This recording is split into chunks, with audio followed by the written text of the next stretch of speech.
Hey there, quick video today.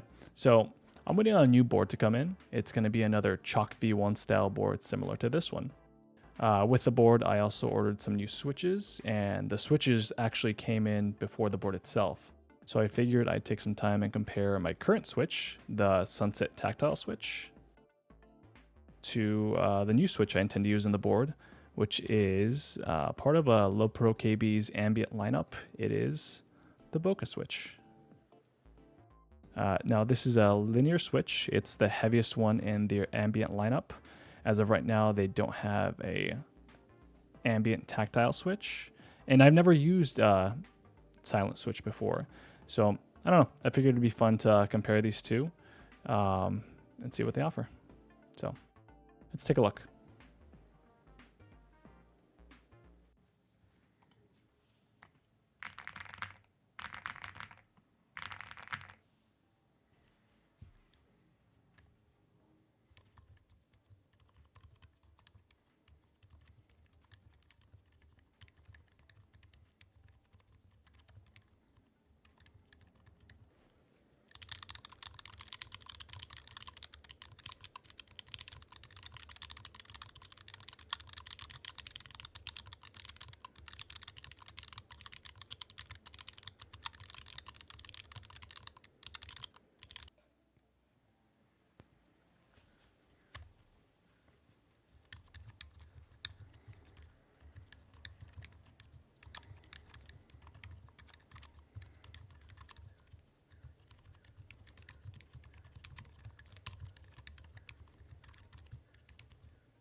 One thing to note is that not all these keycap profiles are built the same.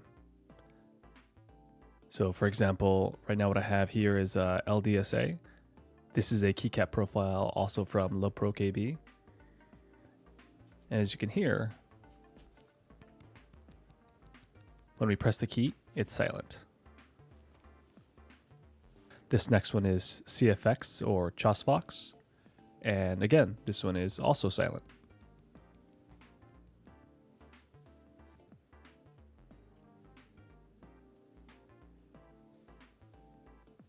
These next two are MBK keycaps, and if you listen,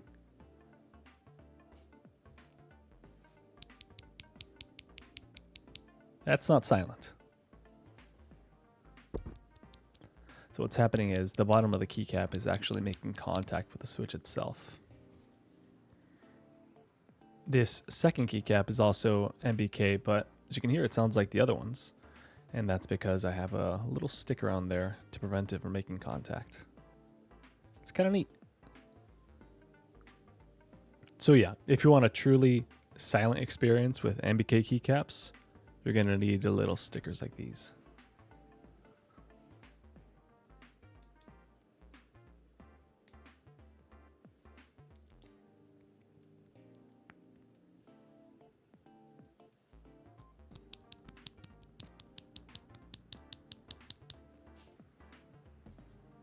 A couple of updates to the board. One thing I've been wanting to show off is the steel plates I bought to install on the back of the board that helps with better tenting.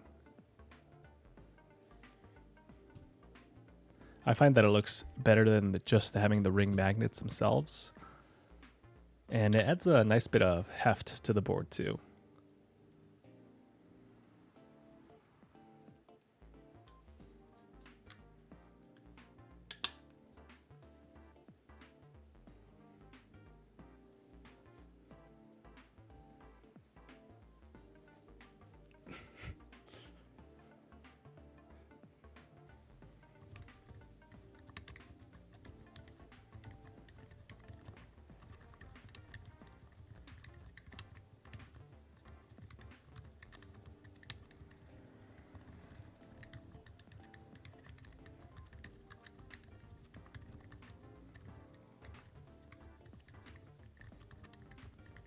I've also gone through and modified my screens. Right now I kind of have like a one-piece theme going on the OLED screens, but there's a GitHub page with quite a few links to some different screen configurations that you can set up.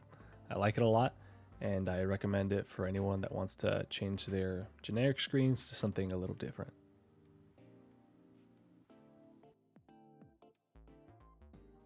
As for the bokeh switch, so again, I've never used a silent switch before. And so when I first switched over to them, honestly, I didn't like them. I did not like them.